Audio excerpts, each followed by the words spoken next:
Okay, let's dive right into this. We hear the term hypersonic thrown around a lot, but what does it really mean for global security? Today, we're going to go beyond the headlines and break down the science, the strategy, and the incredible high-stakes race behind a technology that is changing the very definition of modern warfare: hypersonic missiles. So, to really get a handle on this, let's start with a big question. What actually makes a weapon nearly unstoppable? I mean, what are the ingredients that would make it almost impossible to defend against? Just think about that for a second. Well, the answer really starts with a number: Mach 5. That's the magic line. It's the threshold where things go from being just supersonic to hypersonic. This is the entry ticket to a whole new league of speed. And just to put that into perspective for you, we're talking about speeds over 6,000 kilometers per hour. That is ridiculously fast. But as you're about to see, raw speed, that's only half the story. So, what are the other key ingredients? What really defines a hypersonic weapon? It turns out it's a very specific combination of things that makes them so different from anything we've ever seen before. And here it is, the core definition. There are two absolutely crucial parts to this. First, it flies inside the atmosphere, not way out in space like a ballistic missile. And second, it can actively maneuver. It can literally change direction while it's flying. So it's not just fast and it's agile. And that's the whole key. You know what's so wild is how these pieces all fit together. Flying low helps it sneak under a lot of sensors. The ability to turn means its final target is a total mystery until the last few moments. This exact combination is what makes our traditional missile defenses, which were designed for predictable threats, almost completely obsolete. Now, hypersonic isn't just one single technology. There are basically two main ways to do it, two different paths engineers have taken to get this kind of incredible performance. So on one hand, you've got the hypersonic glide vehicle, the HPG. You can kind of think of it like a super advanced, unpowered glider. And on the other hand, you have the hypersonic cruise missile, or HCM, which is more like a jet, but with a truly revolutionary type of engine. Okay, so let's walk through the HGV first. It gets this massive boost from a regular rocket, which shoots it way up high. Then the magic happens. The glide vehicle pops off and basically surfs along the edge of the atmosphere, using all that momentum to make these unpredictable turns. There's no engine firing at this point, just pure, terrifyingly fast gliding. The other method is totally different. The hypersonic cruise missile is powered for its entire flight. It uses this amazing piece of tech called a scramjet. It's an engine with basically no moving parts that can only ignite at insane speeds, and then it pushes the missile even faster, all while breathing the air around it. Pretty incredible stuff.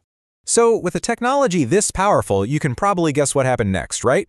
A full-blown global race to build and deploy them. Let's do a quick rundown of the major players in this race. Russia's been very vocal about its programs, and they've built a pretty diverse arsenal. They have the Avangard glide vehicle, which they claim can hit some unbelievable speeds. Then there's the Kinjal, which is launched from an aircraft and has actually been used in combat in Ukraine. And they also have the Zircon, which is a ship-launched cruise missile. China is fielding the DF-17, which is a system built around a glide vehicle. And what's really important to note here is that the DF-17 is widely seen as the very first hypersonic weapon to be officially declared operational anywhere in the world. The United States is also pouring a ton of resources into this, with several big programs under development. Two of the key ones are the ARRW program, that's designed to be launched from bombers, and a joint project between the Army and Navy that's focused on a common glide vehicle. India's in the race too, and they're notably focused on that cruise missile technology with their BrahMos 2, which is a scramjet-powered project. They're also working hard on their own engine tech with test platforms like the HSTV. And just to show you how far this technology is spreading, North Korea has also jumped into the game.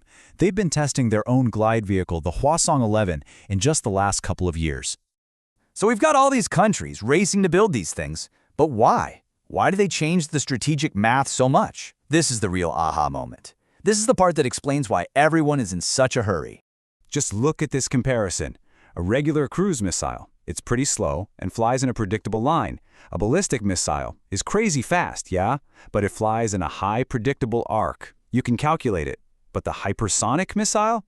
It's not just that it's extremely fast. Its defining feature is that it flies low and turning. That is the game changer. To really make this sink in, let's just forget about missiles for a second. There's a simple analogy from our source material that makes this crystal clear. Okay, first picture a normal cruise missile.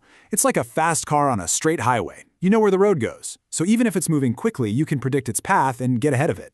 Now think about a ballistic missile. That's like a stone thrown really high up in the air. Once it leaves your hand, physics takes over. Its path is set, it's very fast, but you can calculate its trajectory and know exactly where it's going to land. But a hypersonic missile? Yeah, this is a whole different animal. It's like a racing bike weaving through city traffic. It isn't just fast, it's completely unpredictable. It can swerve, dip, and change its path at any moment.